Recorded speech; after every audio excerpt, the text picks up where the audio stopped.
For your convenience, this DVD has been enhanced with HiT Entertainment's autoplay. Your program and a selection of bonus features. What do you mean there's another one of these? What? Wait, what? Are you serious? Or what? No, really? Why does there have to be another one? A couple of years ago, I made a video talking about the infamous Disney Fast Play, a feature included in almost every Disney DVD since 2004 that's advertised as a way to play the movie instantly with a push of a button. The feature itself had its own selection screen that's basically burned into most people's minds and jumpscared at least one child since its inception. I mentioned how this feature would cause a fight or flight response in someone because of how sudden, loud, and bombastic it is, despite trying very hard to be whimsical. Not only that, the feature itself isn't that convenient, as when Fast Play is selected, you get taken to several previews, as well as some warnings and the Disney DVD intro. And it usually takes like several minutes to get to the feature itself, with my example being the Sunny with a Chance DVD, where it clocked in at around 5.5 minutes. Surprisingly, Disney Fast Play is still a feature included in recent Disney releases, though they've gotten closer to their marketing than when they were first introduced, since less trailers are included with each disc. Hell, with the most recent release of Wish, it actually jumps straight to the movie, because there's literally no bonus features with that release. So I guess you could say with that one, Fast Play really is fast. I've also collected some more Disney DVDs that included Fast Play in them, and while their times vary, all the trailers and logos lasted around 5 or so minutes for each disc, with the shortest being The Wild at 4 minutes and 54 seconds, and High School Musical 3 being the longest at a whopping 8 minutes and 10 seconds. What the hell? Also, I do want to note something I didn't mention in my Fast Play video. Disney Blu-rays don't have Fast Play. Instead, once the trailers start playing, there's a sub-menu that pops up that lets you choose whether to skip the trailer, or go straight to the movie, or just access the menu. This feature is actually incredibly convenient, because clicking play movie or just going to the menu actually takes you straight to that screen, without any logos, warnings, or all that such nonsense. It's like if Fast Play actually worked, though it only appears on some releases, which is kind of a bummer. And ever since that video, I thought Fast Play was the only one that did this sort of DVD autoplay thing. The closest I can get to is with some Paramount DVDs, including an unnamed selection screen, where viewers can choose to play the previews in the disc, or go straight to the menu. It was brought up to my attention that there was supposed to be one for Nickelodeon called Nick Skip, which would have been Nick's own version of Fast Play, though the feature never got used, so there's not really much to talk about that. Why is it unused exactly? I have no idea. Although I will point out is that despite my speculation that it's a fan-made thing, due to how little info there is out there, it is a legit project. It was created by VFX artist and designer Kevin Powell, who has a Vimeo account where he posts all his work there. And lo and behold, the Nick Skip video is also uploaded there. And he also confirmed himself that it's a legit project offered by Nickelodeon in the comments, so that's pretty interesting. Anyways, a year after my Fast Play video dropped, I was tagged on Twitter by someone called @Frawleys, who requested I made a video talking about something called HiT Entertainment Autoplay. And I was like, what the hell is HiT Autoplay? So I looked it up on YouTube and I was greeted with... For your convenience, this DVD has been enhanced with HiT Entertainment's autoplay. Your program and a selection of bonus features will begin automatically. To bypass autoplay, select the main menu. What the fuck, man? For those unaware, HiT Entertainment was an entertainment company founded in 1982 as a distribution arm for the Jim Henson Company. They mainly distribute kids shows such as Thomas and Friends, Fireman Sam, Bob the Builder, Pingu, and Barney. And yes, they somehow came up with an idea to make their own Fast Play, simply known as HiT Entertainment Autoplay. According to the company Bumpers Wiki, the feature was first introduced in 2007, though the date is not specified there, so I decided to do a little bit of research on that. Turns out, the feature was introduced on the same day as the DVD re-release of Barney's You Could Be Anything, which was first released in 2002.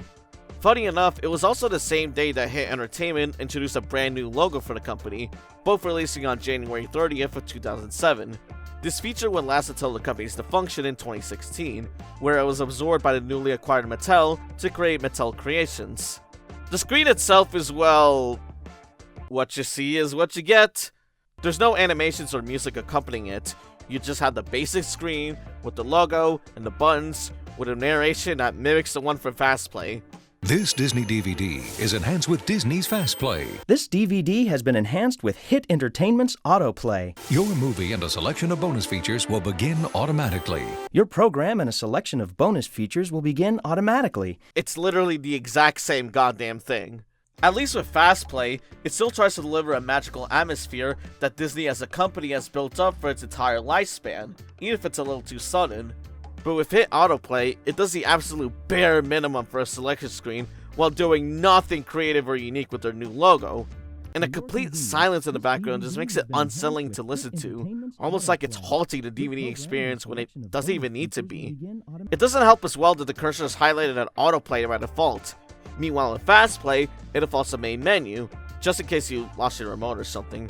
That decision makes Autoplay incredibly inconvenient, since you have to make that little extra effort to select the main menu option by any means, especially since once the narration is done, it just ends. No extra animation like with Fast Play, just cut to the feature I guess, I don't want to see the menu. Funny enough, unlike with Fast Play, Autoplay does have a different narration variant, at least with the earlier releases where there's no mention of playing bonus features. This DVD has been enhanced with HiT Entertainment's Autoplay. Your program will begin automatically. That's kinda interesting to know. So yeah, the screen itself really blows, but how's the functionality of it? To test this out, I decided to go out of my way to get a HiT Entertainment DVD from 2007 or beyond to really see how it works. And I think I found a good one to test it out. The Wallace & Gromit Complete Collection from 2009, published by both HiT Entertainment and Lionsgate. It's a 4-disc set that includes all the Wallace & Gromit shorts up until A Matter of Loaf and Death.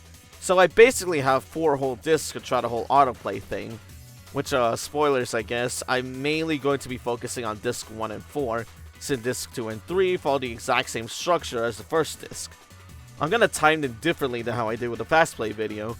Instead of timing it once I hit the autoplay feature, I'll start it once the first logo shows up. You're gonna see why in a bit. Here are my observations with both discs I mentioned. The first disc starts off with the HiT Entertainment logo and Lionsgate logo, both of which you can't skip or even fast forward. You have to sit through both of these logos first. And afterwards, it shows a commentary disclaimer, which you also can't skip. And then the trailers start. The trailers shown are for A Matter of Loaf and Death, Bob the Builder On-Site Skyscrapers, The Wallace & Gromit Telltale Game, Shaun the Sheep Off the Bond DVD, and Thomas and Friends The Great Discovery. And then the HiT Entertainment autoplay screen shows up. Huh? I did not mix up the order, that is legitimately how the disc was structured. And without skipping, all of this took around 5 minutes and 54 seconds.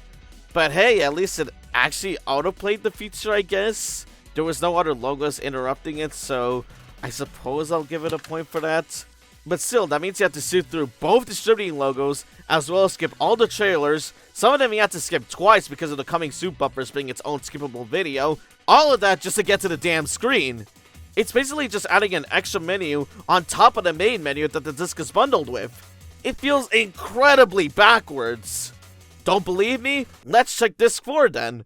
Disc 4 also starts off with the HiT and Lionsgate logos that you cannot skip, as well as the commentary disclaimer that you also can't skip.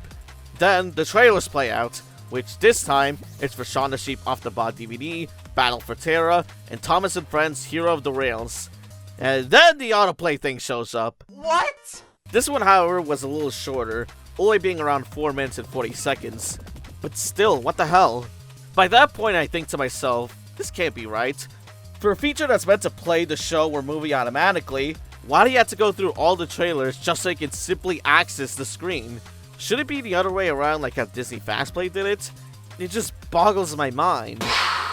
So, I decided to look up some openings for other HiT Entertainment DVDs that utilize this feature.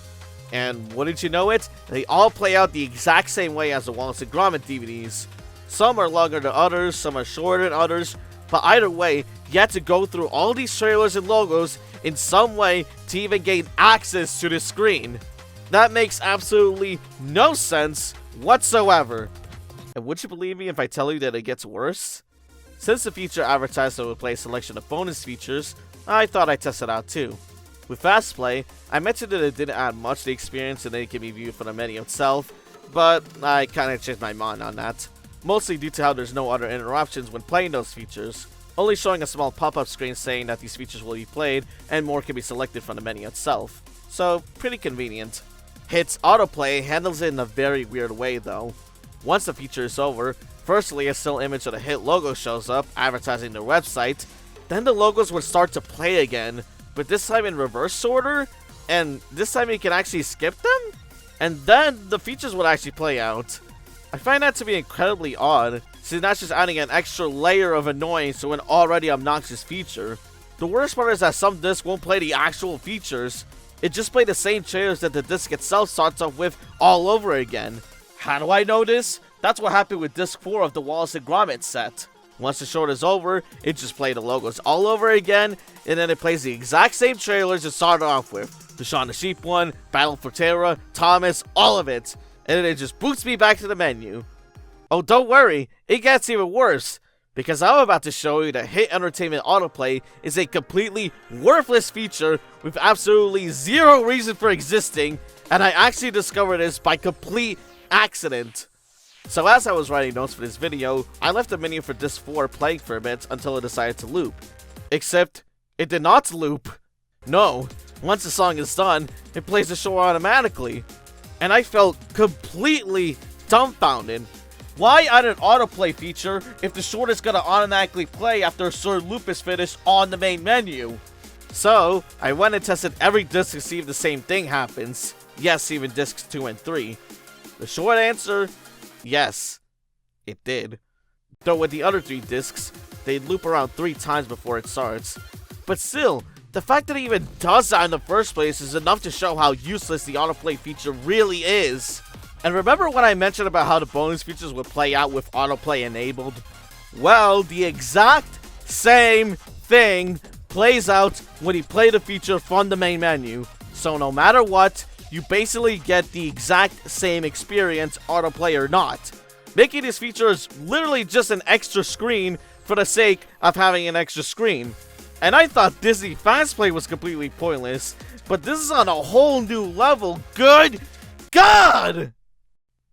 So yeah, funny enough, just like with Disney, the HiT autoplay feature does not exist in the Blu-ray release of that same collection, which was just on one disc. It just plays the logos, the commentator disclaimer, and 2 of the trailers, Shaun the Sheep and Hero of the Rails, and it just jumps straight to the menu. It's simple, yet effective. A hell of a lot more effective than that autoplay bullshit, I'll tell you that. Epic fail! Overall, HiT Entertainment Autoplay is literally just Disney's Fast Play, but 10 times worse.